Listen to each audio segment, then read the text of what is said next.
جيزي، عيش أجواء كرة القدم بلا حساب. اشتري توين بوكس واستفاد من عرض 350 جيجا أوكتي ب 3500 دينار فقط. وباش تتفرج وتشجع الجزائر في كأس إفريقيا، جيزي وفرت لك عرض خاص على منصة تود ب 300 دينار فقط للمقابلة. مع جيزي عيشها بلا حساب. مع جيزي عيش الحماس والإثارة بلا حساب.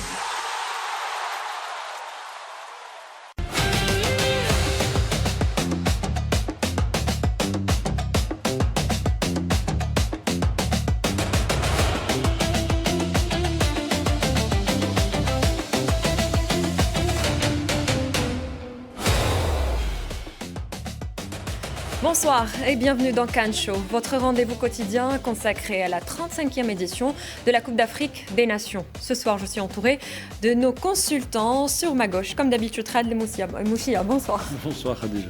Et bien sûr, Faisal Salah est également présent. Bonsoir Faisal. Bonsoir Khadija. Et nous avons le plaisir de retrouver un revenant, Karim Outoumou. Bonsoir. Bonsoir.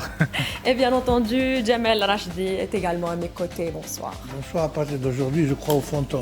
Ah, exactement.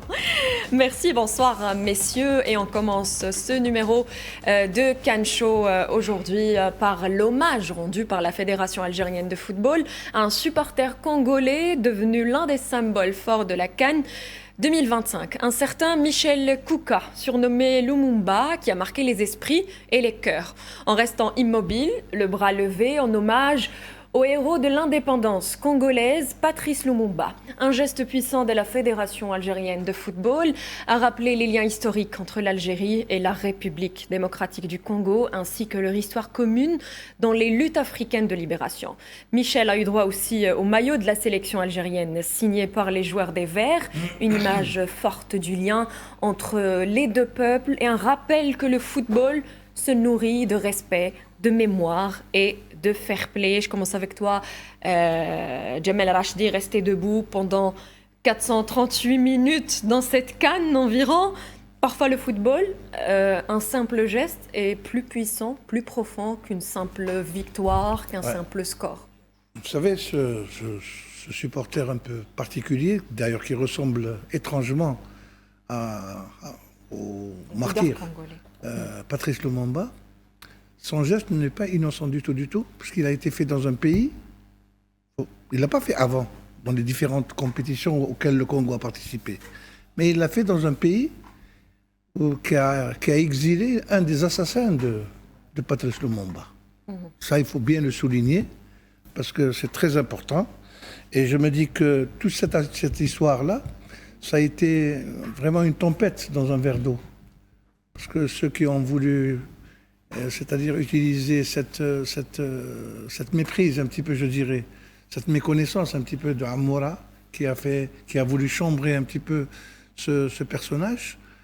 Ils ne peuvent pas nous donner des leçons. Ils ne peuvent pas donner des leçons à l'Algérie, qui a été dans le militantisme, le panafricanisme et la révolution, la dignité et la liberté sont des principes fondamentaux de cette nation. Alors ceux qui ont voulu chambrer voulu utiliser cette histoire, comme je dirais, ils devraient nettoyer leurs écuries de palais avant de nous donner des leçons. Tout à fait. Karim, ce type d'hommage est important dans un sport comme le football. Non, mais d'une manière générale, le football, c'est censé rassembler les peuples. Et pas les diviser, et puis d'essayer d'utiliser le sport pour diviser ou créer des... Je pense pas que ce soit la bonne chose. Amoura, le connaissant, il y a eu un peu de naïveté de sa part, et il s'était pas rendu compte, ou même des proportions que ça pouvait prendre par la suite. Donc voilà, c'était assez naïf, il s'est excusé tout de suite quand il a compris. Et bon, voilà, quoi, le sujet, je pense qu'il est clos. Le jeu de la fédération est là, et justement de remettre les choses à plat, en disant, voilà, non, il n'y a aucune ambiguïté, il n'y a eu aucun esprit de vouloir négatif autour du geste de Amoura pendant le match, et d'une manière générale de la considération de l'équipe nationale et de l'Algérie envers ce peuple. Faisal Salah, ce type d'hommage renforce aussi les liens entre les nations, comme l'a si bien dit Karim. Et on sait très bien que la relation Algérie-RDC est plus forte qu'un match de football, plus forte qu'un score et qu'une qualification aussi. C'est très important. En fait, la Coupe d'Afrique des Nations, c'est l'événement majeur pour tout le continent. Donc tout le continent attend ce rendez-vous avec impatience. Aujourd'hui, c'est un festival, c'est un spectacle pour nous, la Coupe d'Afrique des Nations. Et c'est aussi un rendez-vous pour se rappeler de nos héros qu'ils ont fait les beaux jours des pays, surtout quand on parle d'un révolutionnaire, on parle de Lumumba. Là, le geste qu'il a fait déjà, le supporter Michel dans les tribunes, c'est un geste fort. Le message est passé pour ce supporter qui a fait le tour de la planète, son image, sa photo, ses vidéos. Aujourd'hui, ce qu'elle a fait la Fédération algérienne de football, c'est très beau, c'est un très beau geste. Avec beaucoup de sens, comme il a dit peut-être Jamel. Mais aujourd'hui, quand on voit le message aussi, on a vu le message de Amoura sur les réseaux sociaux, la réaction de Sébastien Dessart qui était aussi très belle, la réaction, le commentaire qu'il a fait à Amoura. Et là, on a ensuite le Lumumba aussi qui parle et qui poste sur ses réseaux. On parle de Michel Kouka, si je ne me trompe pas. Il poste sur ses réseaux et il dit merci à la fédération, merci à l'Algérie. Il y a le drapeau algérien et le drapeau congolais. Les relations entre les deux pays, elle n'est pas... On parle de l'Algérie, c'est la Mecque des révolutionnaires. Aujourd'hui, je pense qu'il n'y a pas des choses à présenter ou des arguments à donner. Aujourd'hui, je pense que le foot, ça nous a permis aujourd'hui de rouvrir encore nos livres d'histoire, parler encore de Lumumba, c'est juste un honneur. Et cet homme-là qui était Premier ministre du Congo et l'un des hommes forts du continent, ça pousse les jeunes, j'espère, à un peu regarder dans l'histoire, et surtout lire lire l'histoire un peu de ce continent, tous les différents pays et surtout la relation entre l'Algérie et tous les pays d'Afrique qui est vraiment une relation riche et beaucoup de coopération sur plusieurs plans. Khaled, le geste symbolique de la fédération qui reflète les valeurs de l'Algérie, les valeurs de cette équipe nationale et de la Fédération algérienne de football. Qui reflète surtout les valeurs de l'Algérie et encore plus vis-à-vis du Congo. Je pense que vous avez tout dit sur le plateau, que ce soit Karim, Jamel et Faisal. Pour ceux qui ont essayé de faire croire quoi que ce soit, je leur renvoie à l'histoire de l'Algérie et à l'arrestation de Moïse Tchambé par les dignitaires et par les dirigeants de l'Algérie de l'époque. Donc il n'y a rien à dire. Je pense que Amoura a fait ça vraiment dans une histoire de chambré, mais vraiment bon enfant. Il ne pensait même pas ou il n'avait même pas l'idée de l'ampleur que ça a pris, mais je pense que certains ont voulu surfer sur ça. Pour moi, l'incident est clos, le geste est symbolique et fort. J'ai presque envie de dire qu'il n'avait même pas besoin de le rappeler. Tellement les choses sont claires entre le Congo et l'Algérie. Maintenant, passons au football. Exactement, et on retient... Oui, exactement. Ces gens-là ont oublié que l'Algérie, quand même, que Lumumba lui-même, la révolution algérienne a été une source d'inspiration pour lui, d'abord. Ok. Donc, et son assassin présumé, le Tchambé, Moïse Tchambé, comme on l'appelait à l'époque, il a croupi et mouru en Algérie, dans une prison algérienne, après que l'Algérie ait intercepté son avion en 1967. Donc vous voyez un petit peu, l'Algérie a donné des dizaines et des dizaines d'artères, le nom, baptisé au nom de Patrice Lumumba, des artères, des édifices publics. Donc on n'a pas de leçon à recevoir, ces gens-là, honnêtement. Ouais. Moi j'aimerais bien ajouter un truc aussi, parce que c'est souvent des choses où on donne beaucoup de responsabilités aux footballeurs. Les footballeurs, il ne faut pas oublier qu'ils ont tous entre 20 et 30 ans. La plupart, ils n'ont pas été à l'école. Ils n'ont pas été forcément éduqués dans une culture, de connaître. Ce pas des experts géopolitiques où à chaque fois ils jouent contre une équipe, contre une ville ou contre un pays. Ils connaissent tout l'historique et toutes les choses. Non. Donc c'est pour ça que Amoura, je le comprends. Je dirais qu'il était totalement dans une démarche de chambrage où il avait vu un symbole, il ne sait pas du tout ce que ça représentait et l'impact et ce que ça représentait pour le pays aussi là-bas sur place. Donc, c'était pas un geste vulgaire. Non, c'était... Il n'a pas à tenter à à la citoyenneté, à l'honnêteté de ce personnage, bien au contraire. Un geste dans le cadre sportif, justement. Et on retient la réaction émue de Lumumba ou de Michel Kouka après l'hommage algérien et l'honneur, en disant que c'était un immense honneur d'avoir été invité par la Fédération algérienne de football. Il a également rappelé que les relations entre le Congo et l'Algérie, comme vous l'avez dit, sont profondément ancrées et que personne ne peut en aucun cas nier le soutien et le rôle de l'Algérie à travers le temps. Donc respect à ce monsieur et on lui souhaite beaucoup de réussite, à son équipe aussi pour les qualifications de la Coupe du Monde. En tous les cas, et voilà. Ça a permis aux jeunes générations de connaître qui est Patrice Lumumba. Exactement. Tout à fait. On enchaîne, messieurs, avec la décision du staff technique de l'équipe nationale algérienne, celle de rester à Rabat jusqu'au 9 janvier, veille de la rencontre pour se déplacer à Marrakech, où aura lieu le lieu de la rencontre des quarts de finale. Est-ce qu'on peut dire que c'est un choix stratégique, Khaled, pour privilégier la récupération, la stabilité et la continuité de la préparation, dans la préparation? Je ne sais pas si ce sera stratégique. Après, il a décidé de partir 24 heures au lieu de 48 heures avant. Je pense que ça n'a pas vraiment d'incidence, étant donné qu'à mon avis, il n'y a même pas 1 heure d'avion entre les deux. Donc non, je ne pense pas. Je pense qu'ils sont bien à Rabat, ils sont à l'aise. Ils ont leurs repères. Depuis qu'ils sont là-bas, le groupe vit bien. Donc je pense qu'il veut faire perdurer ça. Et arriver la veille, justement, en essayant de minimiser peut-être aussi la pression que va entourer ce match, parce que ça va être un super match, un gros match, et préparer son match dans les meilleures conditions. Donc pour moi, je ne vois pas vraiment si c'est une incidence ou pas. 48 heures ou 24 heures, c'est pas différent quand même. Si, mais après, quand t'es bien... mais il allait partir, pas 48 heures, mais il allait partir juste après le match. Donc le lendemain de la rencontre des huitièmes. Donc pas 48 heures. Encore 72 heures ou plus. Oui. Oui. Ouais, en fait, le lendemain. Ouais, donc le lendemain de la rencontre face à la RDC. Ils allaient RDC. partir aujourd'hui. Tu vois. Ouais, tout le monde disait qu'ils allaient partir jeudi. Moi, j'ai eu l'information qu'ils allaient partir vendredi. Mais pour moi, vraiment, je pense pas qu'il y ait une incidence. À partir du moment où le groupe vit bien et qu'ils sont bien à Rabat, qu'ils ont leurs repères, ils vont venir la veille du match. Ça va être vraiment un entraînement court, plus le voyage. Ils vont vite rentrer dans le match. Donc, l'essentiel de la préparation va se faire à Rabat. Ils arrivent la veille. Après, est-ce qu'il y aura une incidence? Peut-être qu'après le match, on dira oui ou non. Faisal Petkovic, en restant à Rabat, cherche la continuité dans le travail. Stabilité surtout, comme il a dit Khaled, il a ses repères, les joueurs pareil, ça ne va pas chambouler un petit peu leur quotidien pour leur préparation. Ils sont focus, ils sont concentrés sur le match face au Nigeria. Ils privilègent de rester à Rabat, peut-être parce que aussi il y a les blessés.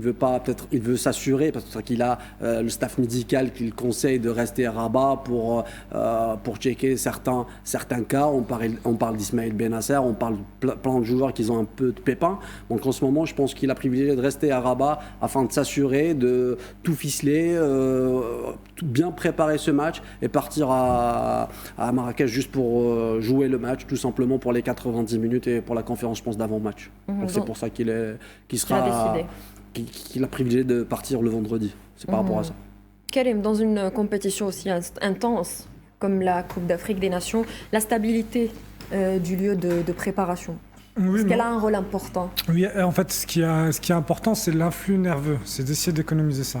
C'est-à-dire que quand vous changez d'hôtel, de lieu, vous arrivez, nouveau terrain, nouveau vestiaire, ça se passe comment? Ça joue un petit peu, c'est ces petits détails qui au très haut niveau peuvent faire des fois la différence. Je pense qu'il a dû se dire, on optimise au maximum en restant dans une zone de confort. Personnellement, vu le temps de trajet, même de rester le jour du match, de dormir là-bas et de partir, de faire 1 heure d'avion. Il y a la conférence d'avant-match. C'est pour ça qu'il y en a qui... C'est pour ça qu'ils y vont, mais s'il n'y avait pas ça, ça se trouve, ils seraient même partis le jour du match. Et, je veux dire, en France, en Ligue 1, il y a des équipes qui font... le déplacement le jour même. Qui font le déplacement le jour même. L'après-midi, vous faites la sieste à l'hôtel. Et ça vous évite encore de... 17h quand même, on ne joue pas à 20h. Hein. Ouais, en plus. C'est un peu perturbant quand même. Non, c'est pour ça que jamais l'avant-veille, ça suffit. 24 heures, c'est bon. Ouais. 24 heures, pour moi, c'est... Ouais, je pense pas qu'il y ait une incidence particulière. Non, c'est raisonnable, 24 heures, c'est raisonnable. Moi, je pensais que c'était un problème d'acclimatation aussi, parce qu'il faut dire aussi que le climat n'est pas totalement le même. Hein, oui, bon, maintenant c'est un peu l'hiver, mais le climat n'est pas le même. Hein, entre Marrakech et Rabat. Il fait plus froid à Marrakech. Ah oui. Le soir, il fait plus froid, effectivement. Ouais, plus froid à Marrakech. Jamel, donc après 120 minutes, très engagé 240 minutes. face à la RDC, la récupération devient essentielle. Pensez-vous que le staff technique a bien géré cette période, cette charge physique des joueurs? On le saura le jour même du match. Parce que jusqu'à preuve du contraire, tout se passe bien. L'entraîneur, le staff technique gère très très bien le séjour de l'équipe nationale. On le voit sur le terrain à travers l'ambiance qu'il y a, à travers le niveau physique et la grinta qu'ont montré toute l'équipe. Je pense que pour le moment, tout va pour le mieux, dans le meilleur des mondes, comme on dit. Donc j'espère que ça va continuer. C'est vrai Avec une belle fin sur le dernier match qui donne de l'énergie Ah aussi. oui, bien sûr. Donc je pense que 120 minutes, 120 minutes, oui, c'est un peu plus 140, avec ça va, il a le ajouté temps 20 additionnel. minutes. Avec le temps additionnel, ça Je ne suis pas la seule alors. Donc je pense que c'est récupérable. Quand même, 3 jours après, c'est récupérable. Le débat est ouvert à vous tous. Après, le sujet, c'est toujours ça, c'est de dire, Nigeria, ils ont une journée en plus de récupération. Oui. Ils n'ont pas fait les prolongations aussi. Exactement. Ils ont eu un match assez facile où ils ont géré en deuxième mi-temps. Donc ils vont être plus frais. Ils ont eu des problèmes. Bon, après, ça c'est ça c'est les autres. Ouais. Mais pas sur l'aspect physique. Très important. Pas sur l'aspect physique. Ça, Et sur le plan psychologique, c'est aussi important Ça que sur joue le plan un rôle. physique. Oui, je suis d'accord. Non, mais sur ça, on ne sait pas comment ça va se passer. C'est là où. Pourvu que ça dure chez eux. En tout cas, vous voulez ajouter quelque chose C'est ça? Non, ça va. Bah écoutez, le Nigeria, il a joué avant nous. Il a eu plus de temps pour la récupération. Je pense aujourd'hui, il faut juste être présent et ready le jour du match pour affronter le Nigeria, une équipe qu'on connaît très bien, une équipe qui nous a réussi au passé. Donc j'espère que ça va continuer pour les coéquipiers de Riyad Mahrez. Mais aujourd'hui, on ne pourra pas avoir une réponse claire sur l'état physique des joueurs. C'est jusqu'au jour du match. Justement, on reviendra sur ça en tout cas. Oui. Ce genre de décalage, ça c'est de gros problèmes au niveau de la CAF. On connaît le futur adversaire. Pourquoi ne pas faire jouer le futur adversaire le jour même, c'est-à-dire 2 quarts de finale? Dans tous les matchs, c'est ce qui est passé uniquement par rapport à Côte d'Ivoire et l'Algérie. Et oui, c'est pas normal. Oui. C'est pas normal. C'est sûr que c'est pas normal. Voilà. Donc on nous pénalise pour. Tout le monde a joué le même jour. Toutes les équipes susceptibles de s'affronter ont joué le même jour. Donc Avec sauf la Côte l'Algérie et la d'Ivoire, Côte d'Ivoire. l'Égypte qui a joué 24 heures avant la Côte d'Ivoire et le Nigeria qui a joué 24 heures avant l'Algérie. En tout cas, les Verts.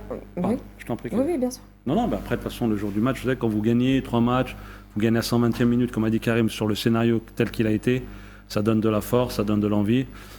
Je pense que le scénario à l'intérieur du match va être important.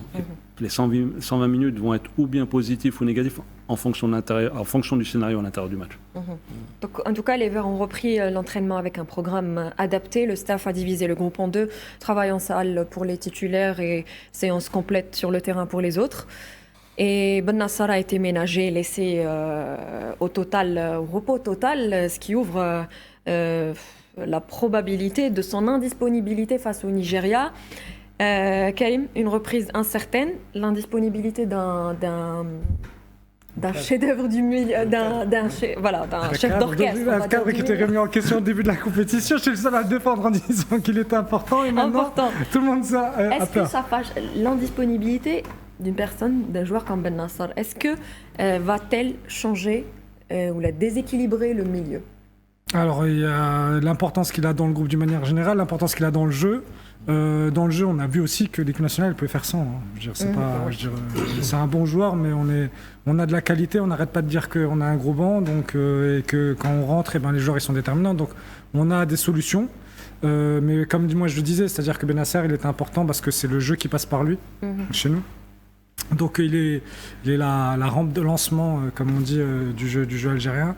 Et puis je sais pas, on espère dans tous les cas qu'il sera rétabli et que ça donnera, en tout cas que pour le coach, ça restera une option supplémentaire. Donc, voilà. Jamel, Ben Nassar toujours incertain, on attend les...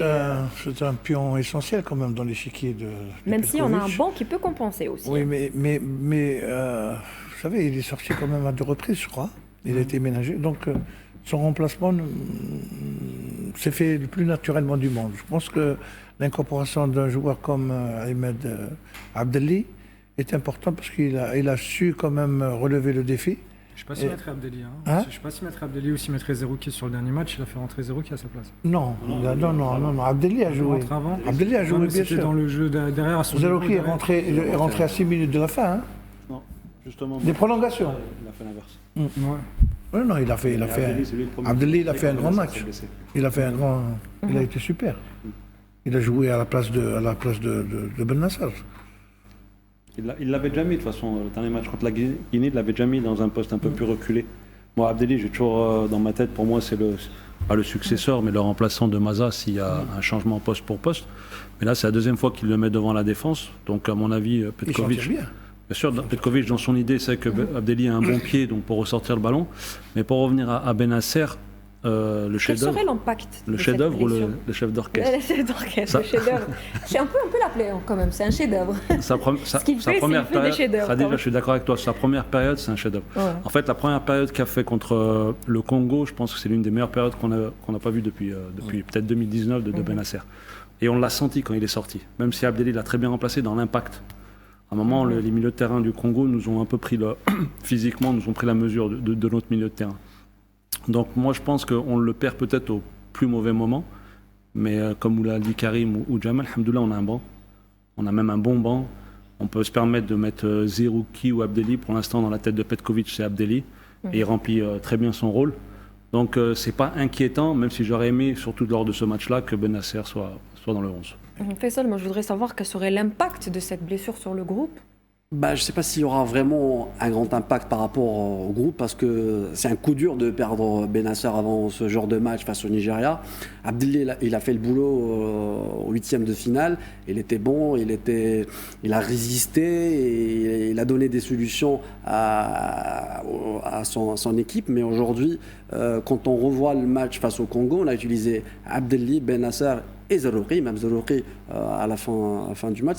Ça donne. On parlait de problèmes de riches au début du tournoi, mais aujourd'hui, quand on revoit le nombre de blessés qu'il y a à cette sélection, franchement, on est en train de perdre beaucoup de joueurs et on est en train de perdre les solutions tactiques qu'il a Petkovic sur le banc. Parce que quand on voit le nombre de changements sur le match du Congo et l'impact du banc, parce que si on revient sur le but de Bolbina, il venait de pratiquement 5-6 joueurs, ils ont pris leur place dans ce match, ils étaient à la hauteur. Aujourd'hui, si on perd un Benasser, si quoi que ce se passe par rapport à Abdelli, on est obligé de soit changer notre façon de jeu, soit jouer avec un joueur qui va s'adapter, qui est polyvalent, et comme il a fait Abdelli par exemple sur ce match, mais on n'est pas dans un poste par poste à 100%, parce qu'Abdelli joue un peu avancé à Angers. Oui, mais c'est le seul joueur du milieu qui peut s'adapter. Oui, c'est un joueur polyvalent. Il a l'habitude de jouer derrière aussi. Il peut jouer comme relayeur, comme il peut jouer comme meneur de jeu. Donc il a cette capacité, cette faculté de s'adapter dans un poste du milieu du terrain, parce que d'abord, il touche très très bien la balle, il vous donne une facilité extraordinaire. Et il met les joueurs à l'aise, il leur donne des solutions, etc. etc. Donc je pense que sur le plan physique, peut-être, je ne sais pas, il n'a pas peut-être le même engagement qu'un Ben Nasser. Mais sur la présence, je pense qu'elle est liée. Après, l'avantage ou le désavantage du Nigeria, c'est que c'est une équipe qui joue. Ouais. Donc un joueur comme Abdelli va pouvoir jouer, je pense, c'est ça, voilà. Milieu de terrain. Après, pour revenir sur ce qu'a dit Faisal, c'est très important, c'est qu'on n'a pas été épargné par les blessures, on a eu beaucoup de blessures. Ouais. Ce qui a été un problème peut-être en début de tournoi par rapport au nombre de joueurs sur le banc qui avaient de la qualité, qui avaient frustré. Malgré tout, on a toujours des solutions de rechange. Malgré que l'équipe s'amoindrit, elle ne perd pas en qualité. Et comme l'a dit la majorité des joueurs, mais ça montre aussi que l'équipe vit bien.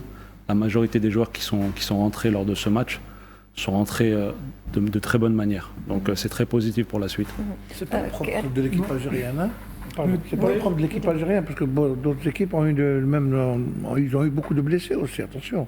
Donc je ne sais pas si c'est la période du déroulement de cette compétition qui fait que parce que c'est à la fin de la phase aller dans les différents championnats, au moment où les joueurs doivent se reposer un petit peu, Et ils sont toujours en compétition, dans de haute compétition. Non, bien sûr, Donc c'est possible que ça soit aussi un problème de timing au niveau de... Je pense, moi je ne disais pas qu'on avait plus de blessés que les autres, je disais malgré les blessés, le nombre de blessés qu'on a, on a quand même des joueurs sur le banc qui sont... Oui, c'est ça notre avantage, la richesse du banc. Ouais. Aujourd'hui, quand on revoit notre défense, par exemple, pardon Karim, par exemple, côté gauche, Ryan Aït-Nouri, on était obligé de décaler Ben Sebaini à gauche. Et aujourd'hui, si on voit, il n'y a pas Jouan Hadjam.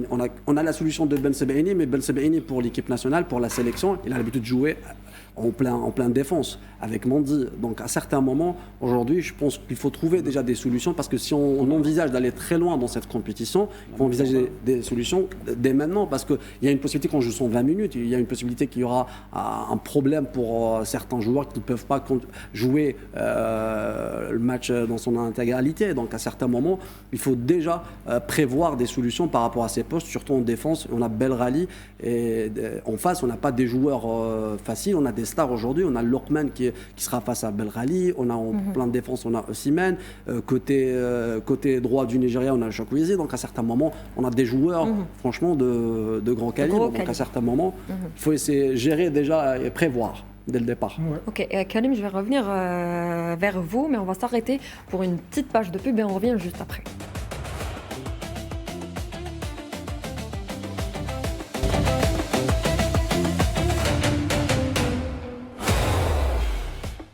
Bienvenue dans la deuxième partie de Can Show. On parlait du probable forfait de Ismaël Bennasser. Karim, face à cette probable indisponibilité, quelles seraient les solutions pour Petkovic, Abdelli ou Cheibi?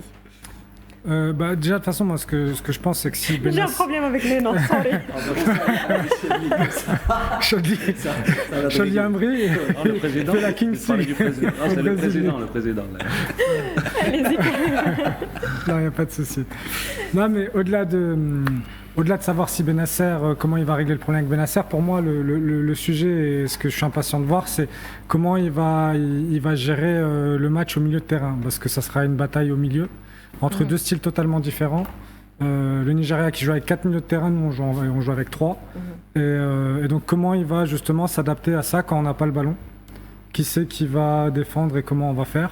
Parce que comme on peut le teaser demain, on va faire une petite analyse, on va essayer de démontrer, expliquer les enjeux et les clés du match face au Nigeria demain avec une analyse tactique.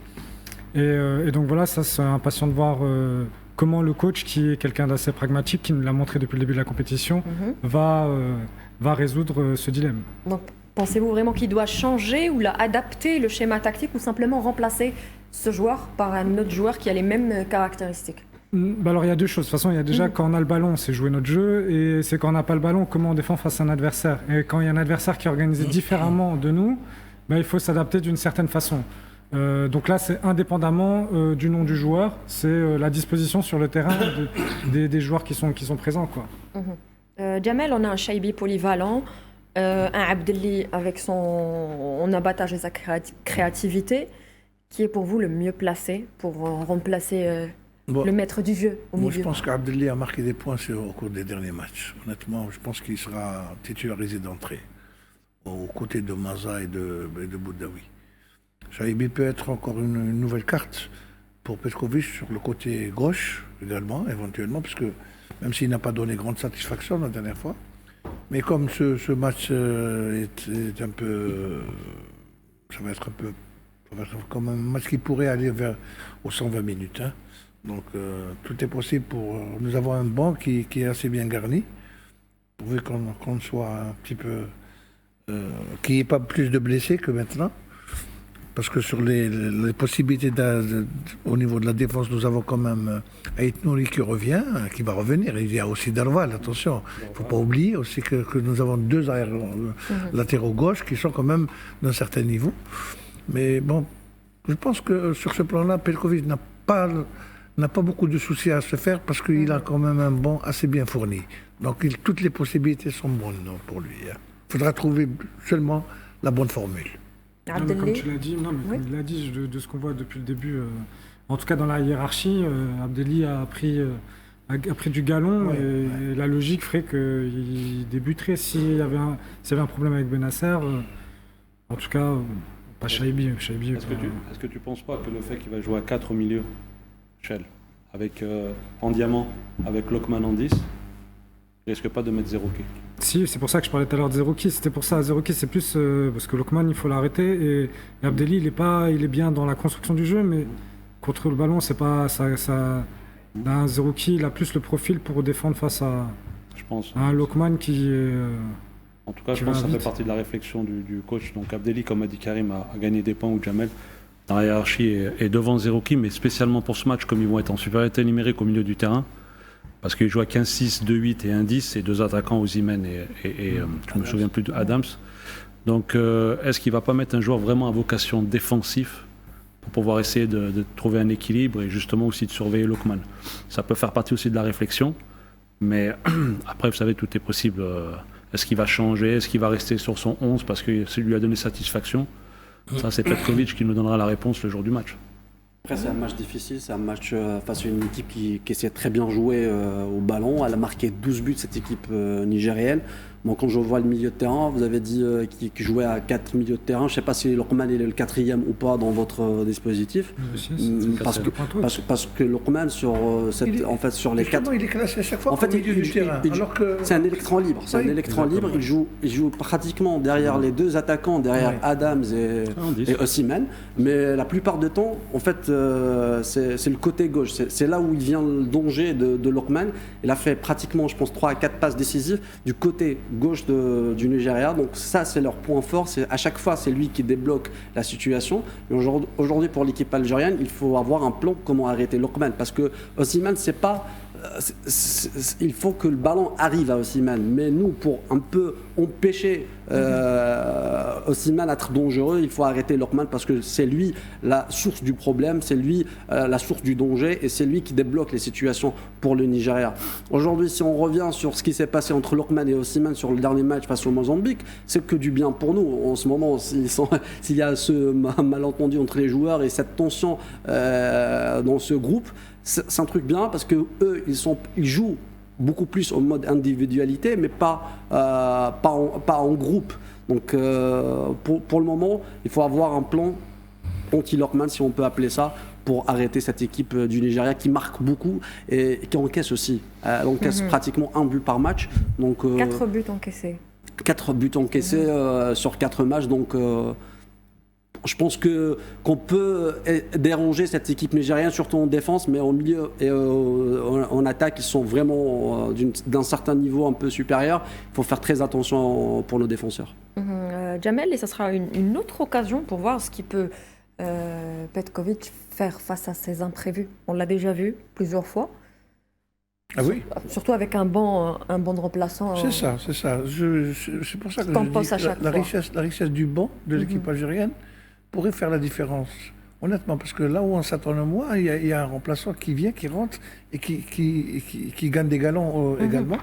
Et ça rend la tâche difficile pour l'entraîneur aussi. Oui, ça pourrait être un casse-tête aussi pour lui, parce que lorsqu'il doit aligner le 11 titulaire, peut-être qu'il a... Mais je pense qu'il a derrière la tête, il a son 11, il a des certitudes avec l'équipe avec laquelle il va commencer.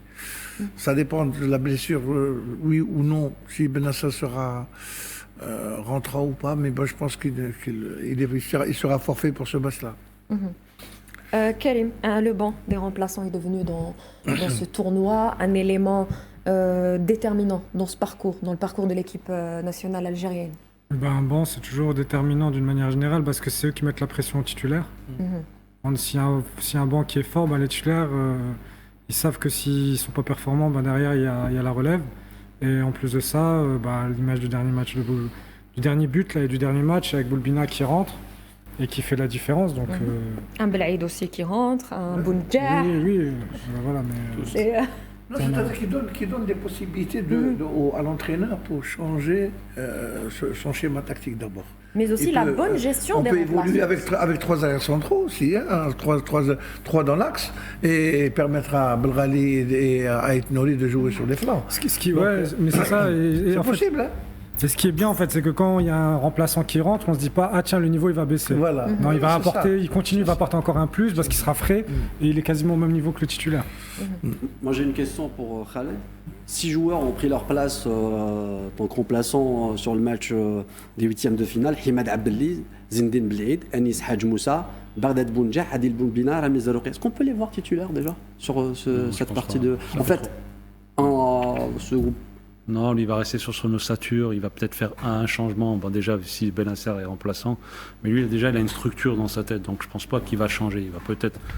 Tout ce qu'il a utilisé, on va dire, sur le match contre le Congo, je pense qu'il 80%, il va repartir avec, peut-être à un ou deux exceptions. Je pense après, quoi, tu penses sous les Bagdad, il exceptions fera partie de... Pardon Je pense sous les exceptions. Bagdad Bagdad, je pense, moi. Est-ce qu'on peut voir un Bessébaïni à gauche Et comme, qui- et un Belaïd avec Mandi? Il peut le faire, mais je suis pas sûr. Je pense qu'il va, parce que comme ils sont complémentaires, malgré la très bonne prestation de Belaïd Belaïd, lors oui. de son entrée, est-ce qu'il va le mettre contre le Nigeria, contre des joueurs comme Osimhen ou Adams, à force gabarit, puis avec une grosse puissance, ce ne sera pas le mettre dans les meilleures conditions.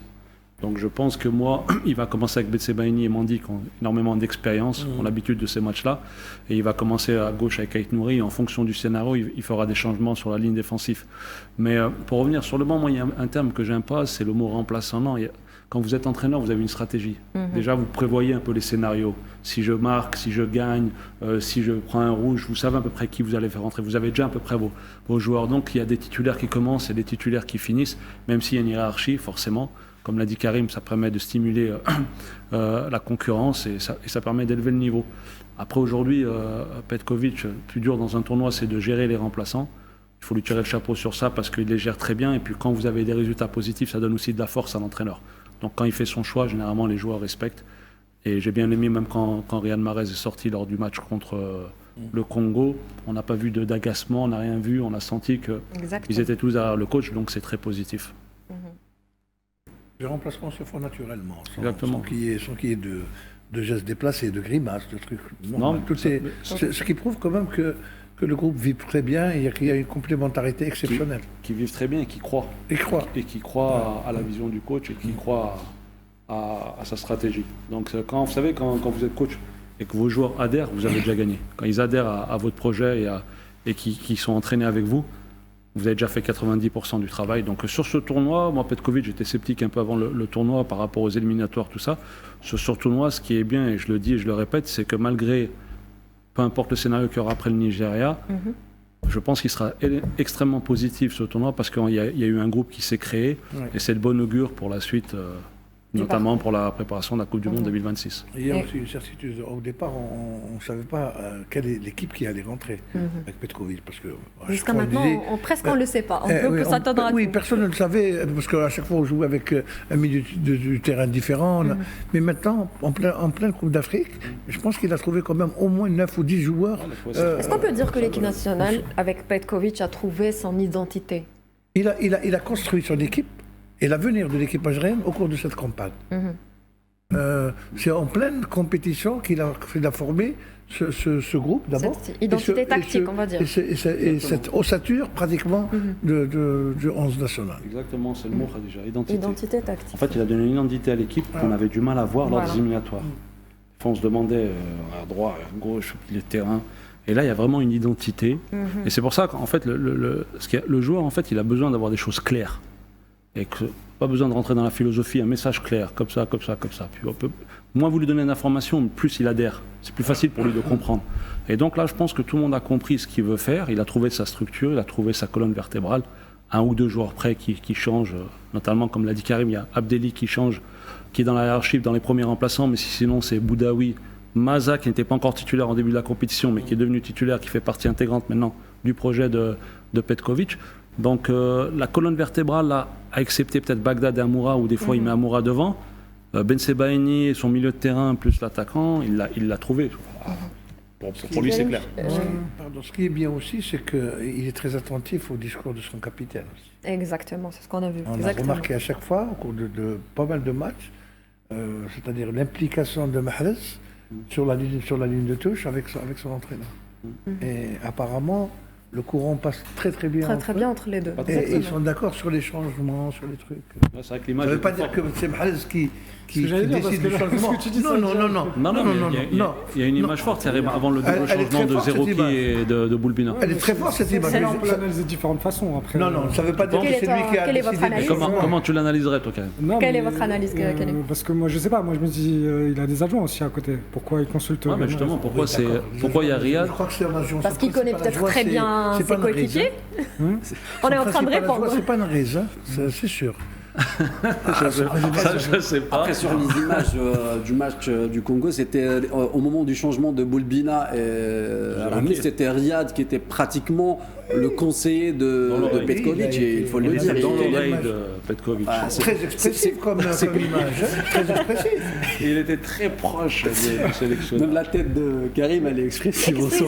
Exactement. Non, mais ça veut pas dire que Que c'est pas- c'est Mahrez qui a décidé de ce changement. Non. C'est ce que je veux dire.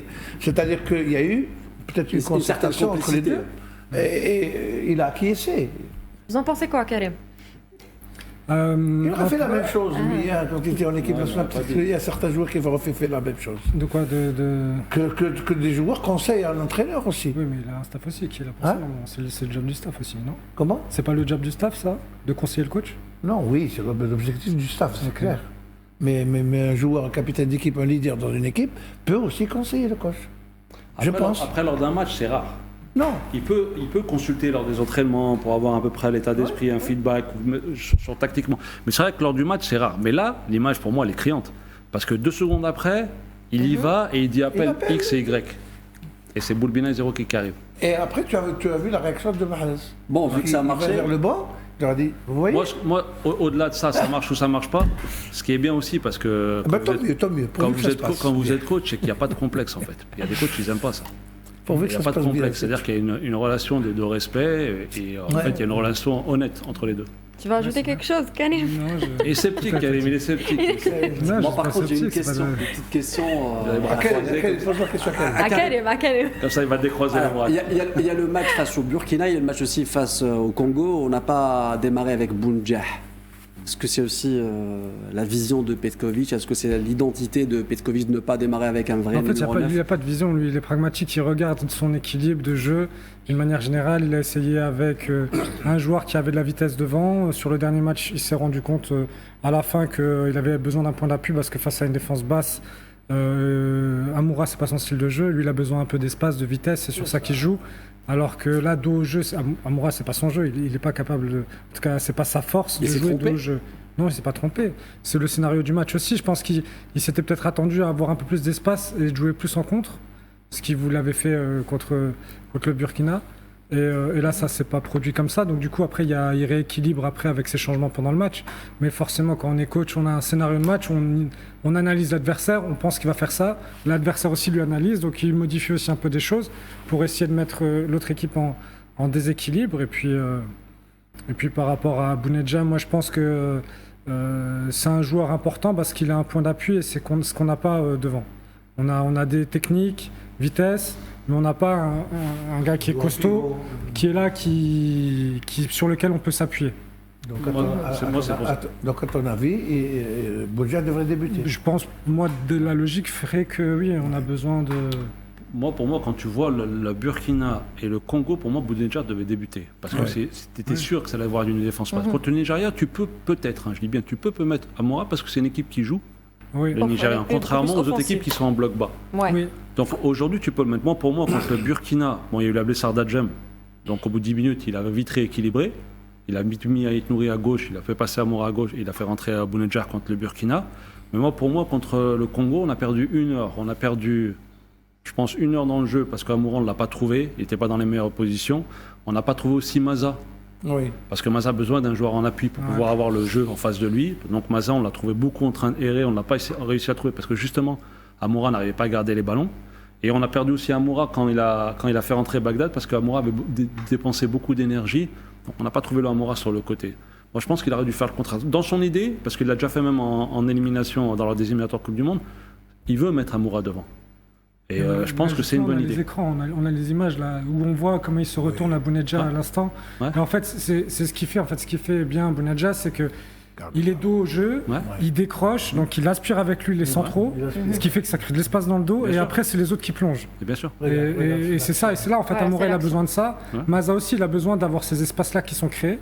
Et c'est pour ça que aujourd'hui dans les formules qu'il a, Bounedjah il a quand même un, j'avais parlé en allemand, je pense.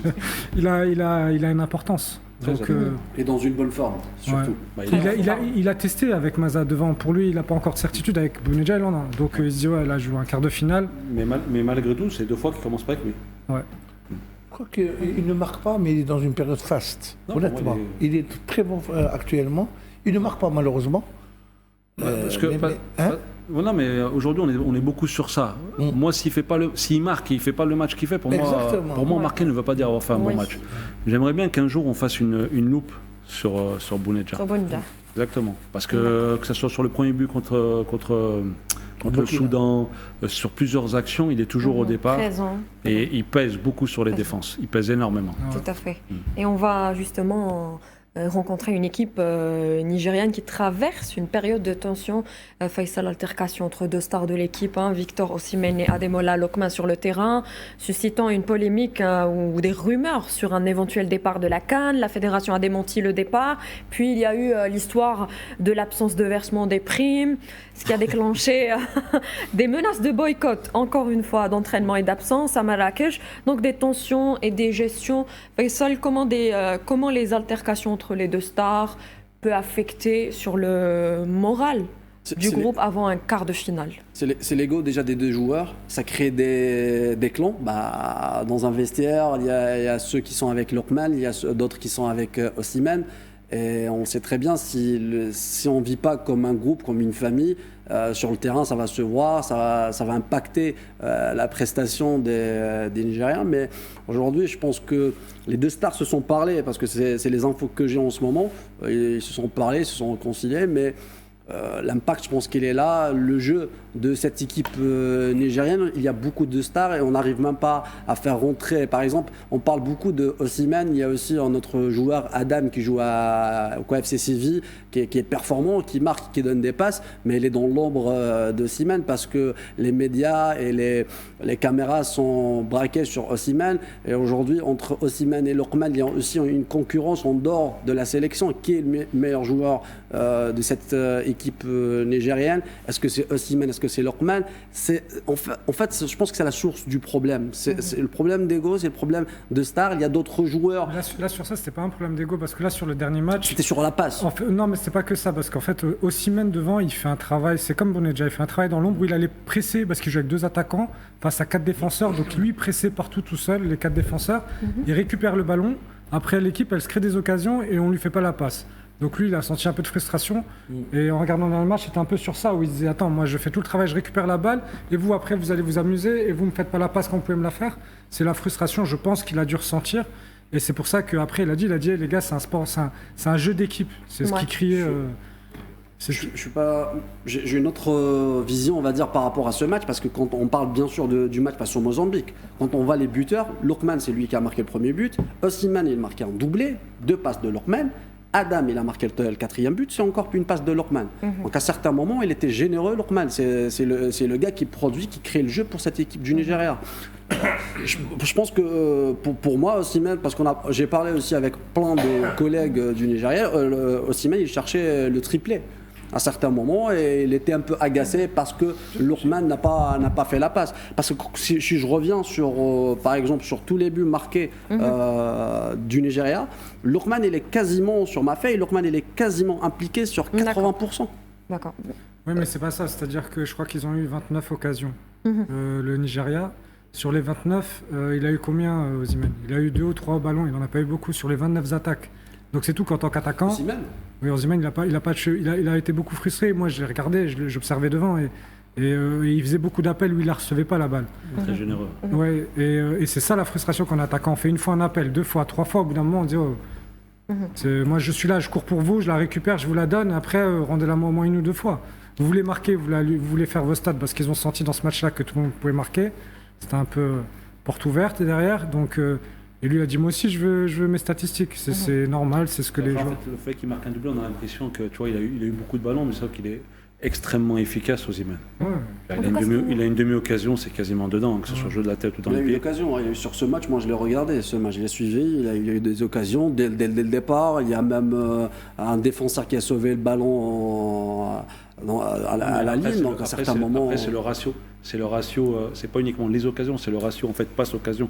C'est ça qui est important. Si maintenant lui il est à la source et qu'il est pas à l'arrivée, sur 10 fois il en a 5, il y en a toujours. Khaled, Tu vas voir le vide. justement parce que ce qui nous concerne, c'est les tensions internes. Comment elles peuvent Moi, je pense perturber la préparation. Ça va être le scénario du match. Là, ils vont être focus sur l'Algérie, ils savent qu'ils ont un gros morceau, mais en fonction du scénario de match, ça peut éclater. Donc si on arrive à marquer en premier ou si on arrive à les malmener dans le jeu, il peut y avoir des tensions qui vont s'accentuer. Surtout si Ces on tensions n'aurait pas- peuvent-ils influencer, s'il n'aurait pas le peuvent-elles problème plutôt de prime aussi, influencer la performance? Pardon?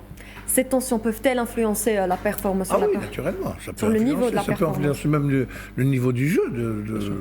Parce qu'il y aura peut-être un peu trop d'individualisme des deux joueurs, aussi bien Osimhen que Lokman. Vous savez, Lokman, quand même, il a été sacré meilleur joueur africain l'année dernière. Hein. Donc, il a un titre. Juste Ballon d'Or. avant Donc il a un Osimhen. titre juste avant Osimhen. Donc il y a des rivalités comme ça Bien sûr. au sein d'une équipe. Mais comme l'a dit Khaled, de toute façon, c'est le scénario du match. Au début, ils sont focus. Là, tout va bien, tout est beau, tout est rose. S'il y a 2-3 actions qui se passent mal, eh ben, ça va réveiller les tensions et puis Ça va chauffer. ça va chauffer. Après, C'est tout le mal quand... Qu'est-ce que vous avez dit tout à l'heure? C'est tout le mal quand leur C'est souhaite vraiment qu'on leur souhaite. Mais après, les primes, j'ai pas compris, c'est quoi comme prime? C'est des avances? fait, Oui, c'est parce le que prime des 4 des matchs quatre matchs. gagnés. Ah d'accord, On part c'est pas la fin sur du les tournoi? 4 Non, pas Ils n'ont pas réglé le c'est une problème autre de prime, ça. D'accord. Ça se passe aussi souvent au Cameroun, aussi, ce genre Parce d'histoire. que moi, je pensais qu'en fait, il y a une prime avant pour le sacre. Ah, c'est pas Il y a bon. aussi l'historique aussi. On a joué 21 matchs entre les deux formations, Ouais. 8-8. Égalité parfaite. Nous avons deux Égalité matchs parfaite. amicaux où on les avait battus. En tout cas, ça a été un plaisir comme à chaque fois, messieurs. Merci. Merci d'être Et c'est un plaisir. présent, comme d'habitude. C'est toi qui On se dirige le retrouve débat. demain, Ah, même c'est un heure, chef-d'œuvre. même chaîne. C'est un chef-d'œuvre, Khadija. Merci à vous, vous êtes les chefs-d'œuvre. Alors, merci à vous. On arrive à la fin de cette émission. Merci à vous tous, messieurs. Merci de nous avoir suivis, mesdames et messieurs. On se retrouve demain. Au revoir.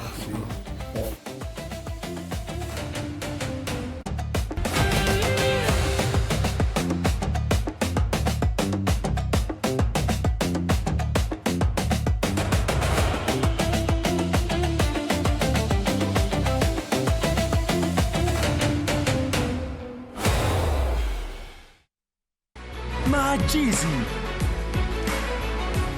عيش الحماس والإثارة بلا حساب. مع جيزي عيش أجواء كرة القدم بلا حساب. اشتري توين بوكس واستفاد من عرض 350 جيجا اوكتي ب 3500 دينار فقط. وباش تتفرج وتشجع الجزائر في كأس إفريقيا، جيزي وفرت لك عرض خاص على منصة تود ب 300 دينار فقط للمقابلة. مع جيزي عيشها بلا حساب.